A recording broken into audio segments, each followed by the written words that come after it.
$38 billion. That's how much fraud and scams cost American businesses and consumers last year alone. And it's getting worse. E-commerce now accounts for nearly 17% of all US retail sales, surpassing even the pandemic peak. And that digital expansion is creating opportunity, but it's also creating exposure. More transactions online means more personal and business data in circulation, and more of it finding its way to the dark web. In 2025, fraud and scam losses reached $38 billion and hit an estimated 36 million Americans.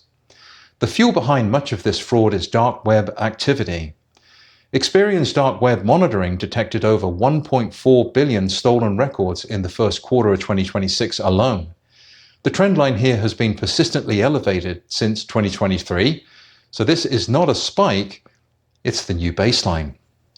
Public FTC data confirms the pattern. Fraud and identity theft reports have remained roughly double pre-pandemic levels since 2020, and the post-pandemic trend line is pointing up again. We're approaching the prior peak, and there's no sign of reversal. Experian's own commercial data shows the same thing internally. First-party fraud, where a borrower misrepresents their own identity or financial situation, has been climbing steadily since mid-2024.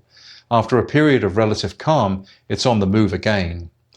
Third-party fraud, involving stolen or synthetic identities, tells an even more persistent story. The long-term upward trend here has been essentially uninterrupted. Today's rate is more than double what it was in 2019.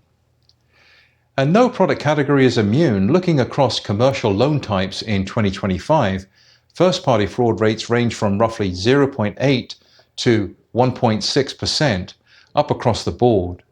And business leases saw the sharpest increase, hitting 1.6%. So whether you are originating term loans, lines of credit, commercial cards, or leases, fraud risk is elevated. So what's driving the acceleration? Well, in large part, it's artificial intelligence. AI is simultaneously the biggest fraud accelerant and most powerful fraud-fighting tool available today. Here's the tension. 72% of businesses expect AI-generated fraud to be among their top operational challenges within 2 years. 63% say they feel confident in their ability to handle it, but only 37% are actively using AI-powered tools to fight fraud right now. And that gap between awareness, confidence, and actual deployment is exactly where fraudsters are exploiting the opening. Most businesses still lean heavily on passwords, PINs, and captcha.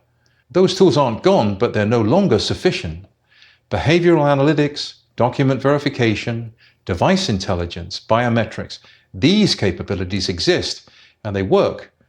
They're just not widely deployed. So, as you think about fraud risk going forward, here are 3 indicators worth monitoring. First, dark web activity.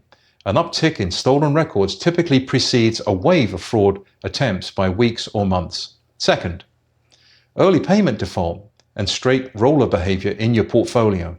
These patterns can surface fraud pressure before losses are fully realized.